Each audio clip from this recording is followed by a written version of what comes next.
Hello, ladies and gentlemen. Welcome to the first episode of Difei Talk. Now, in this show, I'm going to ask myself many questions that are just not usual in everyday life. And hopefully later on, you can ask me those questions as well. So basically, I'm going to ask myself questions and answer them in one setting with no editing, that just see where my mind flow into, and no editing from the start to the bottom. So the question is called, why politics can be funny. So for this question, I immediately when I saw this question, it sort of captured my eye because never have I thought about whether or not politics can be funny. But now that when I thought about it, immediately I could see politics can be funny sometimes. But the question is, let's see, why politics can be funny. So in order to answer that question, my immediate response is to see, okay, so what makes things funny in the first place? So about that question, what I say is people, as at least me and my friends around me, people often find things to be funny if they meet one of the two criteria. The first criteria is funny rises when people find the reality and the surface distinctly different from each other. For example, if one of the main trick in comedy, I think, is create a sense of difference, is create a sense of distinctiveness between the reality or the actual things happen later on and the expectation. Like for one of the core rules about comedy is to defy and to get away from the expectation. So if something turns out to be very different on the reality than it seems on the surface, usually we find it funny. Okay, so that's the first thing we might find funny in everyday life. Another thing we might find funny when I thought about myself is if something is really, really difficult to do. For example, if something is really make you suffer or make you feel hopeless, make you feel tired, make you feel exhausted, but you cannot escape it. So like feel it. Some people may say, okay, that seems to fulfill that seems like many things in my life. There are many things we feel stressed about, we feel horror, we feel terrible about, but we just don't have the strength or the resource to change it, at least immediately. For example, some people, we have all sorts of difficulties in time.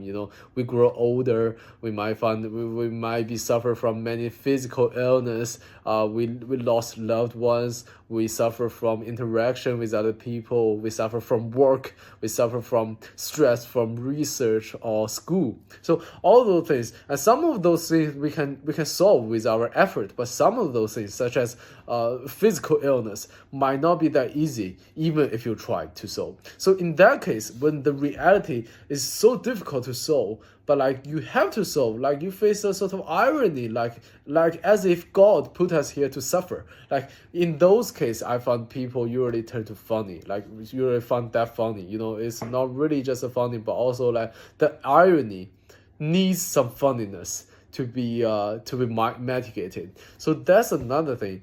I think people usually say, usually find funny when they talk about those things. So that's the second type of situation funny might occur. And I'm trying to think about whether there's other type of situation apart from the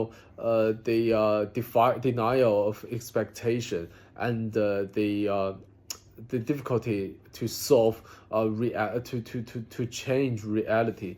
If there's any other criteria that we might find it funny,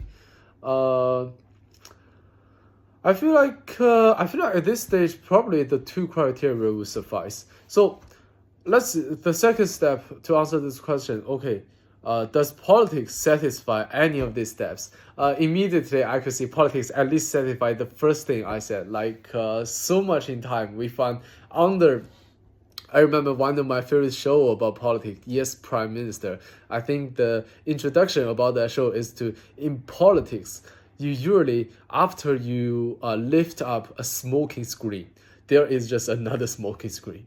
like in politics, you open a box and there's a smaller box inside, and you open a small box, there's an even smaller box inside. So there's always cover up after cover up after cover up. So in politics, many of the time we find the surface of things, the surface of policy, the surface of conflicts, the surface of rivalry can turn out to be secret alliance. The surface of the alliance, after the surface of alliance, we might find actual conflict under.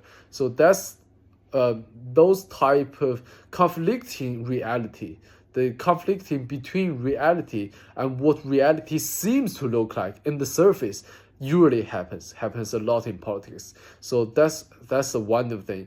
Definitely the first reason I find politics to be funny. After that, I feel like actually politics might be funny from the second criteria as well, because so many times I don't remember exactly, but I seem to remember maybe Barack Obama said politics is all about compromise. Compromise more specifically means we cannot get everything at the same time. So I feel like in politics, we always face the situation of like, hey, I know technically we might know the correct way to do this. Theoretically, we might have a perfect situation where everyone gets everything they want and everyone get everything they need. Everyone make their voice say, and everyone's voice equals to everyone else. So sometimes we think we know the theoretically correct answer, but we just cannot. We don't have the resources, or we don't have the ability. We don't have the current landscape to achieve this sort of utopia ideal. So in that situation, especially when politicians talk about this, they are still higher up. But like as individual, as someone who might suffer from many small policy actions, most of the time we found our individual efforts as a layman, as a non-politician, usually looks ridiculous when compared to the general trend, like so-called general trend, or like the grand design of policies. So in those cases, we might find what we do, or what we hope, or what we can do practically looks really ridiculously funny when compared to the actual reality or actual impact our voice can make. So I think that's the second reason why politics might look funny. Might look funny in reality life. Also,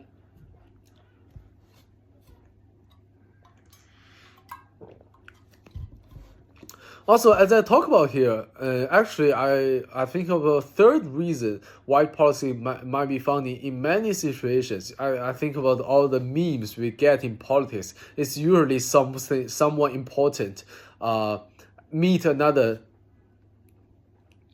It's usually someone important meet another person who is important, and they were meaning to do something important, but they messed up, or like they do a very random thing, just like everyone else could fuck up any day in everyday life. For example, like maybe in a summit, a president of a country meet another chairman of a party, and they fell asleep, or like they just starting to eat McDonald's. So I think in that perspective, the funniness of politics actually lies in the seriousness of politics. Like we have sort of the setting and the mechanism and the equipment to make everything look so serious, because it's important in politics. But in reality, people might still do very stupid things or do very everyday things in a very serious setting. So the contrast between the seriousness and the utmost messed up stuff might be another source of funniness in politics. I think that's it. If you have anything to say after hearing this on this particular topic, whether politics can be funny or not, feel free to make comments in the comment section. More importantly, if you like this sort of this type of content and would like to see me answering questions that I haven't thought about in my life and would like to see me answer it in one setting without any editing, please message your question to me or like comment your question in the comment section, and follow me, subscribe me, and stay on tune. Your question might appear to my next to the next episode of this show. Okay, thanks for watching. See you next time.